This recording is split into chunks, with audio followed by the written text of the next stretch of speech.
নমস্কার বন্ধুরা, রাখি সিম্পল কুকিংয়ে সবাইকে স্বাগত। গরম পড়ার সাথে সাথেই কিন্তু প্রত্যেকের বাড়িতে বাজার থেকে পটল আসা শুরু হয়ে গেছে। আর আমরা বাঙালিরা কিন্তু পটল চিংড়ি খেতে কম বেশি সবাই পছন্দ করি।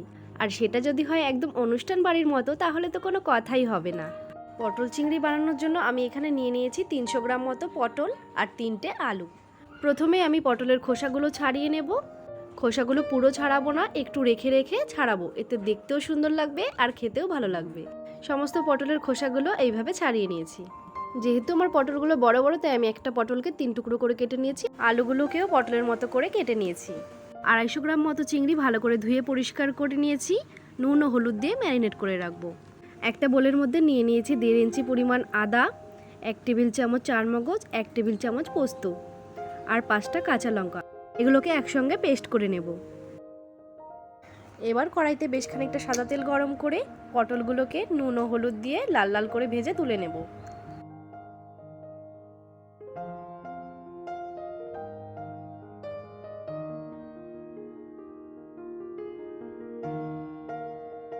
পটলগুলো লাল লাল করে ভাজা হয়ে গেছে, এগুলো তুলে নিয়ে এবার আলুগুলোকেও সামান্য নুন ও হলুদ দিয়ে ভেজে নেব।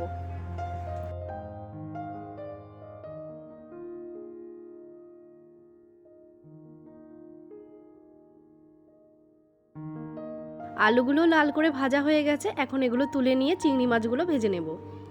চিংড়ি মাছ বেশি ভাজার দরকার নেই, হালকা করে একটু এপিট ওপিট ভেজে নিয়েই তুলে নেব। আমি পুরো রান্নাটাই সাদা তেলে করছি, আপনারা চাইলে সর্ষের তেল ব্যবহার করতে পারেন। কড়াইতে দিয়ে দিচ্ছি 3 টেবিল চামচ পরিমাণ সাদা তেল, তেজপাতা, 1/4 টিস্পুন গোটা জিরে আর যে পেস্টটা বানিয়ে রেখেছিলাম সেটা। সামান্য একটু জল দিয়ে মশলাটা ভালো করে কষে নেব। এখন রেগুলার কিছু গুঁড়ো মশলা অ্যাড করে নেব। দিয়ে দিচ্ছি 1/2 টিস্পুন হলুদ গুঁড়ো, 1 টিস্পুন লঙ্কা গুঁড়ো, 1/2 টিস্পুন ধনে গুঁড়ো, 1/2 টিস্পুন জিরে গুঁড়ো, স্বাদ মতো নুন আর সামান্য একটু চিনি। এবার তেল না ছাড়া পর্যন্ত মশলাটা খুব ভালোভাবে কষিয়ে নেব। এই সময় গ্যাসের ফ্লেমটা আমি মিডিয়াম টু লোতে রেখেছি। মশলা থেকে তেল ছেড়ে দিয়েছে, এখন ভেজে রাখা আলু আর পটলটা দিয়ে ভালোভাবে মিশিয়ে নেব।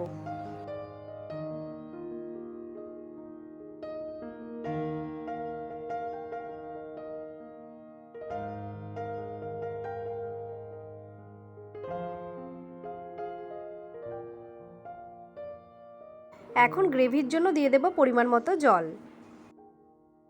হাই ফ্লেমে 5 মিনিট মতো ঢাকা দিয়ে রান্না করে নেব। ঝোলটা খুব ভালোভাবে ফুটে গেছে, এখন ভেজে রাখা চিংড়ি মাছগুলো অ্যাড করে দেব।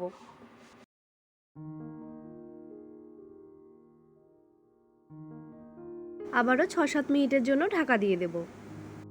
রান্নাটা প্রায় হয়ে গেছে, আলু পটল সুন্দরভাবে সেদ্ধ হয়ে গেছে, ঝোলটাও ঘন হয়ে গেছে। এখন উপর দিয়ে ছড়িয়ে দিলাম সামান্য গরম মশলা আর ঘি।